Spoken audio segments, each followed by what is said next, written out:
Hey Megdos, this is Vention. Still living the dream. Still working on the cancer problem. Um, we've got. I've learned some interesting new information that might be useful for other people who are dealing with problems in that are kind of related to this. Um, Cancer is just one of many things that could be addressed or looked at in this way. Uh, Basically, we got a situation where we've got like an enormous amount of electrical interference in our environment, something that we are just not either designed or adapted to deal with, right? So we're migratory birds and bees and whatnot are having all kinds of problems with it, and we are too as well. Apparently, because I was sent a video by a subscriber. Can't remember his name, but thank you. uh, it's a whole fascinating new theory to me, and what the theory is in the real condensed version is that our pineal gland, right? It's like between our eyes, about most of the way toward the back of our skull. It produces melatonin for your system, right? And supposedly melatonin is a signal to your muscles and your body to go into like hardcore tear down or rebuild regeneration to really get serious about it, right? And if you're like taking like a cat nap in the day or something, the pineal gland doesn't sense the light, right? Because it like has this little patch or into your optic nerve, and basically your eyes sense the light, right? And then they go into your optic centers, your visual centers. But the problem is, if you get any light, in there, your pineal gland will not start producing the melatonin, so you might be able to get to sleep, but you won't get the benefit, the full regeneration like you should have. And if that's the case, things will start being left half repaired and half done and just the emergency stuff, the things that are like cause you to bleed to death internally or something, those things are taken care of. And if it doesn't have enough, if your body doesn't have enough time to really do the job right, there's another theory out there that there's this band-aid that your body can use in emergencies to plug a hole that is going to bleed internally or get infected or get all screwed up because your body can't repair it. And that band-aid is supposedly cancer. So, but the problem is we don't go into regeneration because of one thing, and that's this electrical interference. Well, many things, but the electrical interference is one of them. Supposedly, your pineal gland has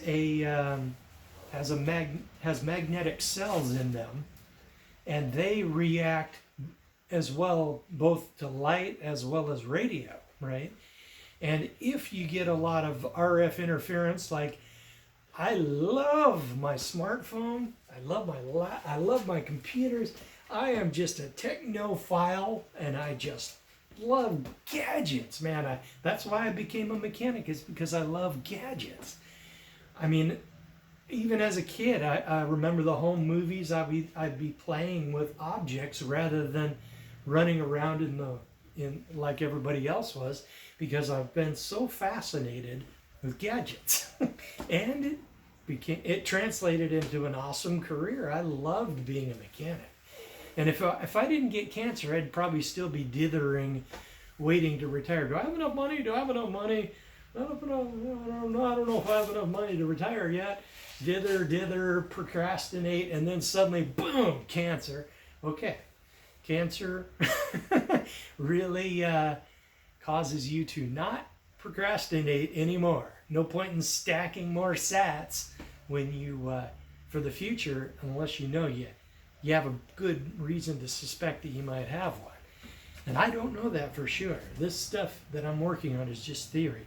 So, to what I'm saying though, is that these people are saying, what this theory is saying, is that the RF interference from your like cell phone or being charged or sitting right next to your phone or wearing a Bluetooth or something while you're sleeping, all of that stuff causes RF interference, and it can cause your pineal gland supposedly not to shut down and not to put you into full regeneration. Then you don't get the full benefit of the sleep, and the result is things are left half repaired. And then all kinds of things start breaking, and you have junk, flying through your system that hasn't been able to be swept up and expelled and recycled. So the result is you get the Band-Aid, which is the cancer, and the wounds never heal because of all the RF interference and the stress and the chemicals and everything else. And then you die of, and then you go to freaking the oncologist and, hey, this poison will be a great idea. Let's put this in yourself. Hey, that's a great idea. By the way, $250 billion, please. So anyway, you don't have any money? Oh, you need to go to hospice later. Bye. Well, anyway, bye-bye, as they say.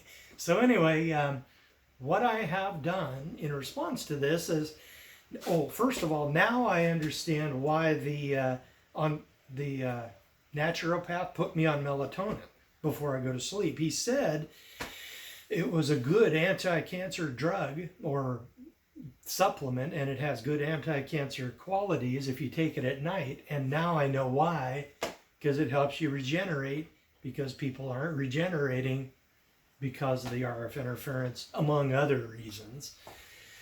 So I have shut off all of my appliances, and I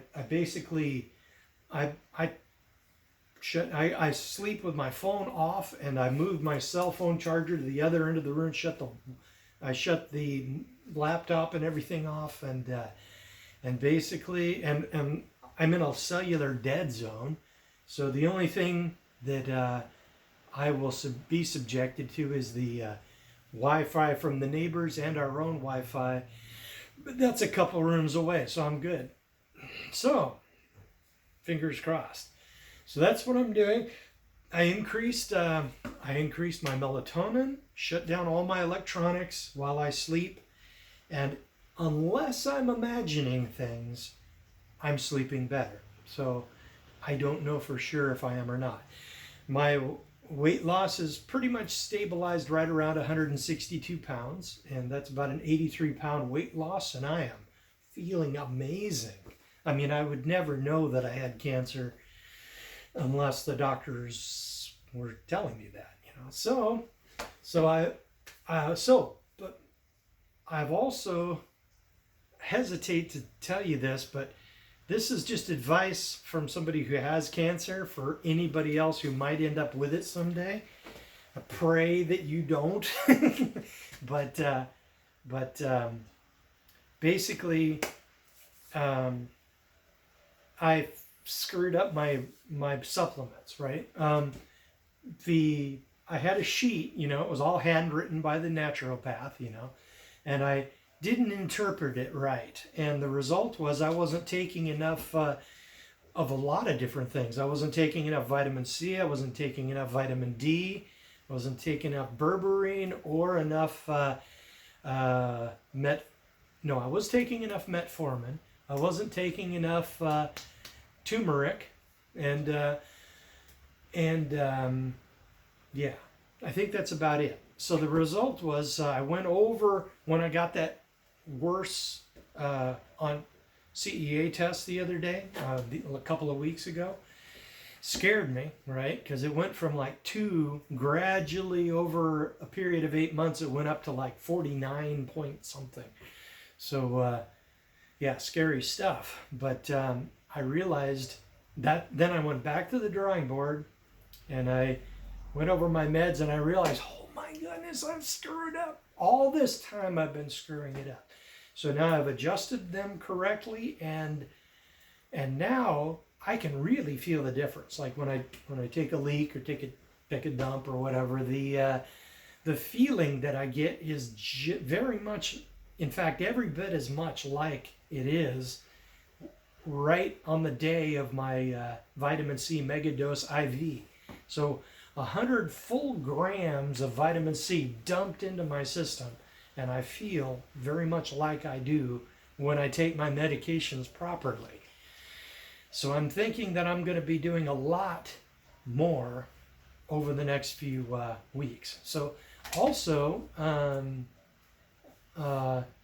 I was, up until just recently, I was on turmeric, which I bought on Amazon, and I realize now that it must have been cheap turmeric, because if I didn't do it exactly right, it could cause me to throw up. I mean, I've thrown up many times when I don't eat quite enough, or or if I just take too much, and I wasn't able to take it all. And the result was, when I ran out of turmeric, I started taking other things, mushrooms and all kinds of other stuff, and I ended up taking so many capsules and tablets and potions and things that I started having serious nausea and stomach problems. I was barely able to hold it all down.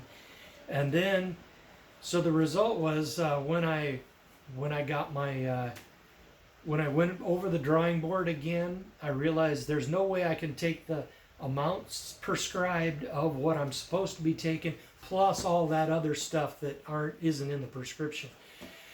So I'm only taking a couple of things now. I just put it all away for a month or so, and I'm going to just take what the doctor ordered, plus a couple of the things. And I think I've got a good shot at this, and fingers crossed. So, okay, that's about all I got for that. So that's the update for the cancer. I am feeling amazing. My stomach has not been this flat since like I had my skull smashed in as a small child. That's a whole different story.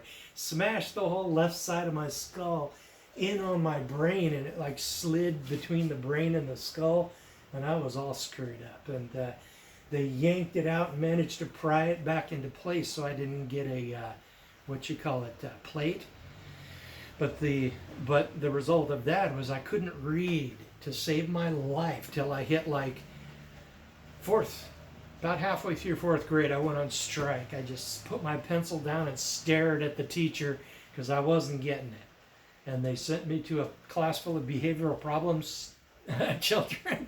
But the teacher saw that I was self-motivated. She gave me a little spot off to one side and gave me work that I could do and let me fix the problem. She frickin' saved my ass. She was a public school teacher, and she saved my ass. Well, anyway, I got on a tangent. So, and I totally lost my train of thought. So, but back to what I was saying on the cancer. I am on a new track, and I think I've got a good shot at dealing with this, and I feel amazing. And you could probably see how skinny I am these days, which is friggin' amazing. And it's like an actual almost flat stomach. I got a little bit of something like right here, but man, I feel amazing. And I tell you, if this cancer doesn't kill me, I am grateful for it. Can you believe that shit? Okay, MGTOWs, I'm going to let you go, and don't get married.